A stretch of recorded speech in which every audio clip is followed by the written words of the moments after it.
শেষ চালে বাজিমাত লাবণ্য সেনের দীপাকে সিঁদুরদানের আগে সূর্যকে নিয়ে এসে হাজির হয় লাবণ্য সেন।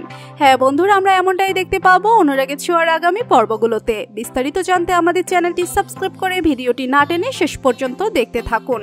দীপার সাথে হাসপাতাল থেকে অভিমান করে বেরিয়ে যায় লাবণ্য সেন। দীপাকে লাবণ্য সেন অনুরোধ করে সে যেন কোনোভাবে অর্জুনকে বিয়ে না করে। লাবণ্য সেন দীপাকে বলে যে করে হোক সূর্যকে ফিরিয়ে নিয়ে আসবে।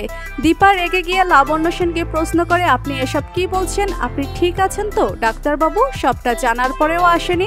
তিনি শুনেছেন রূপা অসুস্থ। রূপা তো শুধু আমার মেয়ে না, ওনারও মেয়ে, কিন্তু সবকিছু শোনার পরও তিনি আসেনি। এবার আপনি বলুন মা, ডাক্তারবাবুর জন্য কি আমি আমার মেয়েকে মৃত্যুর মুখে ঠেলে দিতে পারি? ওনার হয়তো আমাদের জন্য কোনো মায়া নেই, কিন্তু আমি আমার মেয়েকে বাঁচানোর জন্য যা করার সবই করব। এরপর লাবণ্য সেন রাগ করে হাসপাতাল থেকে বেরিয়ে যায়। তারপর হঠাৎ উধাও হয়ে যায় লাবণ্য। সবাই চারদিকে তাকে খুঁজতে থাকে, কিন্তু কেউই বলতে পারে না লাবণ্য সেন কোথায় গেছে। রূপা লাবণ্য সেনকে খোঁজার জন্য সেনগুপ্ত বাড়িতে যায়, কিন্তু সেখানেও লাবণ্য ছিল না।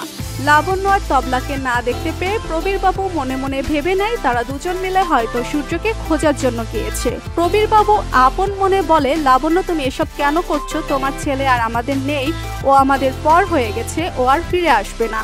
অন্যদিকে দেখা যায় তবলা লাবণ্য সেনকে নিয়ে সূর্যের গ্রামে পৌঁছে যায়। সেখানকার মানুষের কাছে জিজ্ঞেস করতে থাকে সূর্যের ঠিকানা কোথায়, কিন্তু কেউই ভালোভাবে বলতে পারে না।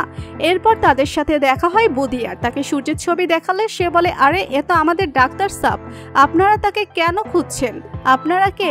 এরপর তবলা সবকিছু খুলে বললে বুদিয়া তাদেরকে সূর্যের কাছে নিয়ে আসে।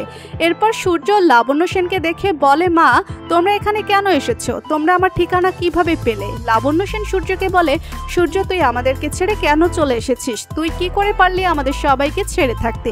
তুই ফিরে চল বাবা। সূর্য বলে, না মা, আমি আর ওখানে ফিরে যাব না। সেখানে তো আমার কেউ নেই, আমার নিজের মেয়েরাও আমাকে পর করে দিয়েছে, আমি কেন যাব সেখানে? এরপর লাবণ্য সেন বলে, তুই তো জানিস না আমার দিদিভাই রূপা মৃত্যুর সঙ্গে পাঞ্জা লড়ছে, অপারেশন না হলে সে আর বাঁচবে না। লাবণ্য সেনের মুখে রূপার অসুস্থতার কথা শুনে কান্নায় ভেঙে পড়ে সূর্য।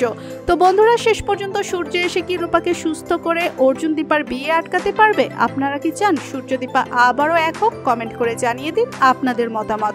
ভিডিওটি ভালো লাগলে লাইক কমেন্ট শেয়ার করুন, আর আমাদের চ্যানেলে নতুন হয়ে থাকলে চ্যানেলটি সাবস্ক্রাইব করে রাখুন, যেন অনুরাগের ছোঁয়ার যে কোনো নতুন আপডেট সবার আগে পৌঁছে যায় আপনাদের কাছে। ধন্যবাদ সবাইকে।